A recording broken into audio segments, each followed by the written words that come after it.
Assalamualaikum warahmatullahi wabarakatuh. Salam hebat, tetap semangat dan terus belajar. Perkenalkan, nama saya Nurul Aulia. Saya akan menjawab tugas di luar kelas di hari yang ke-28. Di hari ke-28 ini tugasnya mengenai yang pertama ini ada dua bagian. Bagian A mengenai kegiatan bermain baca-bacaan dan bagian B ini mengenai teori jam bandul. Saya akan menjawabnya satu persatu terlebih dahulu.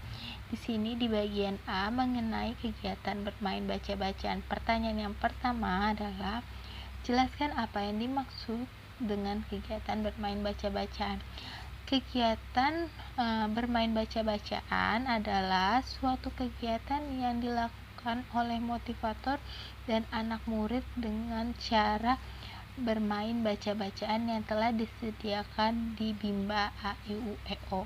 Pertanyaan yang kedua adalah jelaskan kegiatan apa saja yang termaksud dalam kegiatan bermain baca-bacaan, yaitu kegiatan modul yang telah disediakan bisa melalui bercerita dan anak tersebut bisa membacakan buku cerita ketika anaknya sudah mampu, ataupun motivator yang membacakan buku cerita tersebut. Pertanyaan yang ketiga yaitu apa tujuan dari kegiatan bermain baca-bacaan?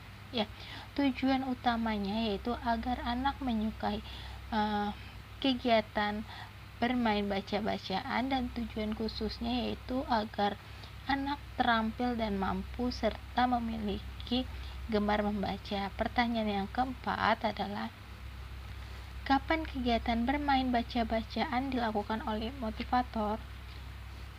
Jika anaknya mau, maka motivator melakukan kegiatan bermain baca-bacaan di awal kegiatan, sesudah bernyanyi lagu seperti La Bimba, Cinta Ananda, Tepuk Semangat, serta doa sebelum belajar. Tetapi jika anaknya tidak mau, bisa dilakukan di pertengahan kegiatan belajar dan juga bisa dilakukan di akhir sebelum penutup kegiatan bermain sambil belajar.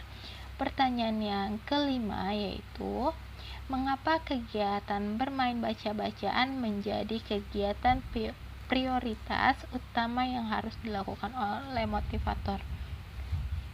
Karena dari Bimba A, I, U, E, O selain menulis dan menghitung, yaitu prioritas utamanya adalah bermain kegiatan baca-bacaan agar minat baca dan minat belajar dari anak akan tumbuh dengan sendirinya dan menjadi individual yang mau belajar.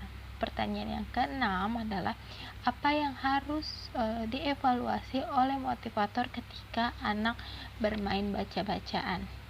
Yaitu bisa mendengarkan dengan sesama ketika anak bermain baca-bacaan. Jika ada kesalahan bisa dibantu dan diperbaiki, dan tidak boleh adanya pemaksaan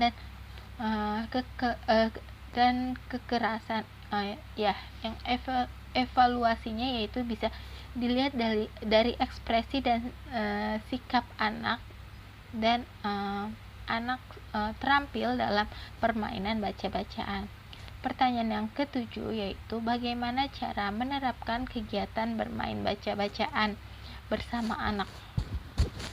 Yaitu dengan cara menyenangkan sehingga anak mau bermain baca-bacaan yang telah disediakan. Pertanyaan yang ke-8 yaitu apa dampak jika motivator tidak menerapkan permainan baca-bacaan?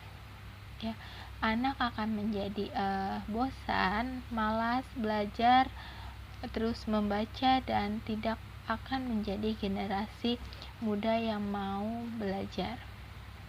Bagian B ini mengenai teori jam bandul. Pertanyaan yang pertama adalah jelaskan apa yang diketahui mengenai teori jam bandul dan berikan contohnya. Teori jam bandul adalah sebuah teori yang memiliki arti bahwa sebagai motivator harus memvariasikan kegiatan bermain sambil belajar dan dengan kegiatan selingan lainnya. Tetapi kita tidak boleh melupakan kegiatan prioritas utama yang telah ditentukan, yaitu kegiatan bermain baca-bacaan. Pertanyaan yang kedua yaitu apa tujuan penerapan teori jam bandul? Tujuan penerapan teori jam bandul adalah agar anak tidak bosan dalam proses bermain sambil belajar. Pertanyaan yang ketiga yaitu kapan motivator menerapkan teori jam bandul? Ya, ketika anak sudah tidak menjadi fokus dan anak-anak sudah merasa bosan dalam kegiatan bermain sambil belajarnya.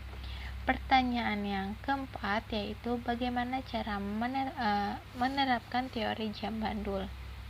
Yaitu kita harus fokus terlebih dahulu dalam prioritas utamanya, yaitu bermain baca-bacaan.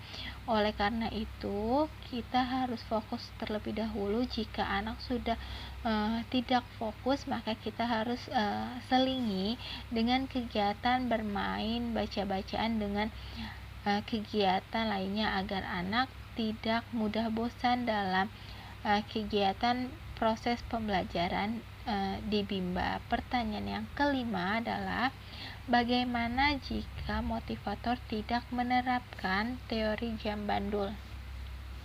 Ya, dampaknya yaitu anak-anak akan menjadi bosan dan tidak akan mau bermain lagi bersama kita sebagai motivator. Pertanyaan yang keenam yaitu apa dampak jika motivator tidak menerapkan teori jam bandul? Ya, anak-anak akan mudah bosan dan anak-anak menanggapi sesuatu kegiatan belajar itu adalah beban baginya dan menimbulkan generasi muda yang tidak mau belajar. Oleh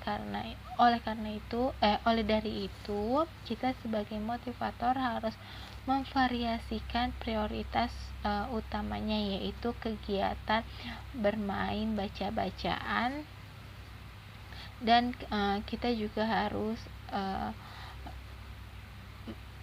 memberikan kegiatan bermain sambil belajarnya kepada anak tersebut.